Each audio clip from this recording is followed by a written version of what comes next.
এতই সম্পদ জমা করেছেন যে লুকিয়ে রাখা যাচ্ছে না, আগলে রাখা যাচ্ছে না, ওটা ফুলে বেরিয়ে আসছে। হাজার হাজার একর জমি। ওবায়দুল কাদের সাহেব বলেন আজিজ সাহেব বেনজির সাহেব নাকি তাদের লোক না। ওবায়দুল কাদের সাহেবের কথা অনুযায়ী তো ওনারা আর বাংলাদেশের না, ওনারা ভারত রাষ্ট্রের প্রতিনিধিত্ব করেন। কারণ দিল্লি আছে, এই কারণে ওনারা আছেন। কর্মচারী চাকর বাকরদের যদি এত টাকা থাকে, মনিবের সিন্ধুক, মালিকের সিন্ধুক কত বড়। এখন তো চাকরির প্রবেশেই বিরাট বাধা। 14 গোষ্ঠীর খোঁজ দেওয়া হয়, সেখানে বিরোধী দলের কেউ আছে কিনা।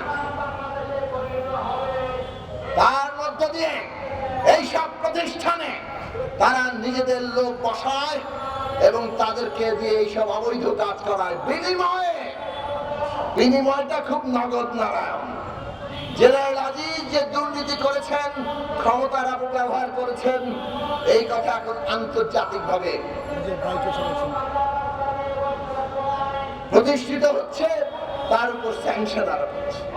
বেনজির সাহেবের উপর আগেই স্যাংশন আরোপ হচ্ছে। এখন ফলের বিড়ালও বেরিয়ে যাচ্ছে। এতই সম্পদ জমা করেছেন যে লুকিয়ে রাখা যাচ্ছে না, আগলে রাখা যাচ্ছে না, ওটা ফুলে বেরিয়ে আসছে। হাজার হাজার একর জমি, কোটি কোটি টাকা, হাজার কোটি টাকা বিদেশে কত পাচার করে কোথায় রেখেছেন এগুলোর তো খোঁজ আমরা জানি না। কাজেই এই হচ্ছে পরিস্থিতি। কিন্তু কেবল আজিজ সাহেব কিংবা বেনজির সাহেবদের বেলায় নয়, ব্যাপারটা আরো বড়। এইটা খালি মনে রাখবেন। এমপি এদের দিকে তাকান। আমাদের নেতারা বলেছেন, এই যে এমপি আনোয়ারুল আজিম সাহেব আনার ঝিনাইদহে, তিনি 3 বারের এমপি, 3টাই ভুয়া ভোট।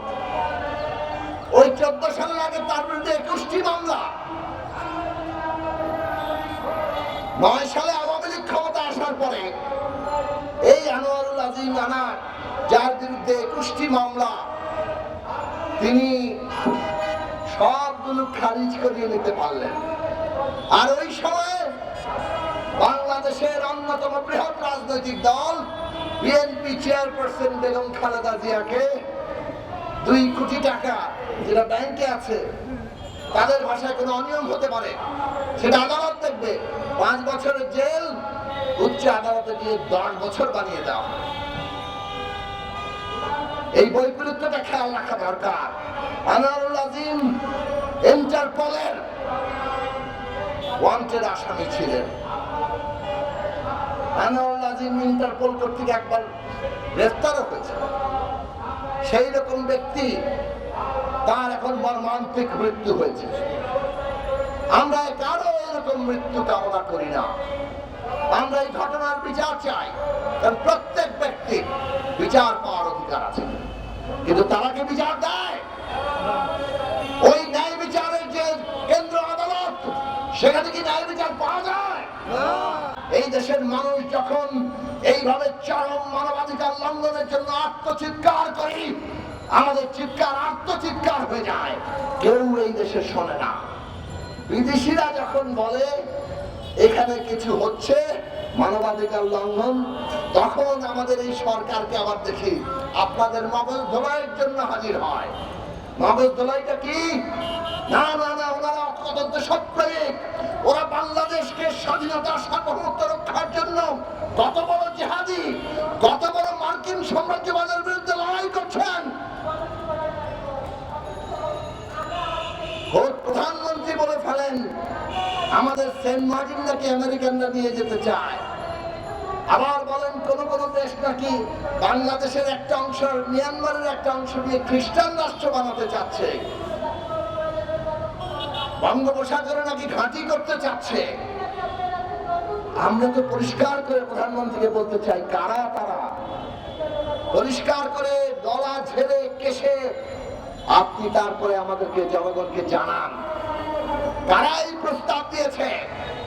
বাংলাদেশের জনগণ বাংলাদেশের 1 ইঞ্চি ভূমি কোথা থেকে কাউকে নিতে দেবে না। এই দেশের জনগণ এই দেশ রক্ষা করার জন্য সর্বদা প্রস্তুত আছে। কিন্তু আপনাদের মগজ ধোলাই করাটা তার কাজ, ওইটা তার রাজনীতি। এই কারণে উনি খুব আমেরিকার বিরুদ্ধে জিহাদ করেন, এটা মাঝে মাঝে বক্তৃতায় বলেন, কিন্তু আমেরিকার বিরুদ্ধে আসলে কোনো কিছু তার অবস্থান নাই। কারণ আমেরিকার আবার মিত্র হচ্ছে এখানে ভারত। উনি ভারতকে বলে দেন যে ভারত আছে বলে আমরা আছি। আমরা বলেছি এটা নাকি এটা ওবায়দুল কাদের সাহেব বলেছেন? কয়বার বলেছেন? 7ই জানুয়ারির আগে এবং 7ই জানুয়ারির পরে আমেরিকার সাথে তলে তলে আপোষ হয়ে গেছে, ভারত আমেরিকার সাথে আপোষ করিয়ে দিয়েছে। এই কথা কে বলেছে? ওবায়দুল কাদের সাহেব। ওবায়দুল কাদের সাহেব বলেছেন ভারত আছে বলে আমরা আছি, দিল্লি আছে আমরা আছি। তাহলে ওনারা কাদের সরকার? ওনারা কাদের সরকার? ওনারা ওবায়দুল কাদের সাহেব বলেন আজিজ সাহেব বেনজির সাহেব নাকি তাদের লোক না। তো ওনারা তো বাংলাদেশের পুলিশ বাহিনীর প্রধান, র্যাবের প্রধান, সেনাবাহিনীর প্রধান, এর আগে বিজিবির প্রধান ছিলেন। ওই বাহিনীগুলো কাদের? আমাদের তো নাকি?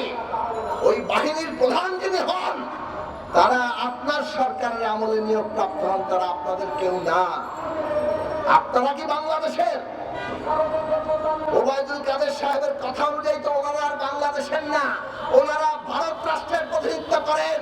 কারণ দিল্লি আছে, এই কারণে ওনারা আছেন। কাজেই এনারা এই দিকে বাংলাদেশটাকে নিয়ে গেছেন। বিচার ব্যবস্থা, সেনাবাহিনী, পুলিশ বাহিনী, আমলাতন্ত্র, পুরো প্রশাসন। এই 24 সালে এসে আমরা শুনলাম যে পুরো প্রশাসন তারা ভেবেছে 18তে 14তে বোধহয় একটু পিছিয়ে গেছে। এইবার পুরো যাকে বলে সিভিল প্রশাসন, আমলাতন্ত্র, তারা প্রতিযোগিতায় সামনে এসে 24-এর বৈতরণী সরকারকে পার করিয়ে দেওয়ার জন্য বদ্ধপরিকর হয়েছে। তারা একটা বিনা প্রতিদ্বন্দ্বিতার নির্বাচন আয়োজন করতে পেরেছে, ডামি নির্বাচন। তারা যে কিসের বিনিময়ে করেছে আপনারা সহজে অনুমান করতে পারেন। কত টাকা আমলাদের আছে, তাদের চুরি, তাদের সম্পদের হিসাব নেন।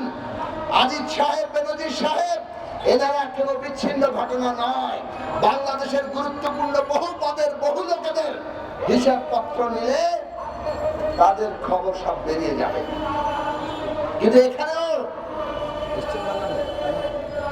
এখানেও কিন্তু শেষ নয়, আরো বড় দিকটা এখনো বাকি। বরফ দেখছে, সাগরে বরফের খন্ড যখন তৈরি হয় তখন তার মাত্র উঁচু দিকটা দেখা যায়। পানির নিচে যে বিশাল বরফ খন্ড, ওইটা দেখা যায় না।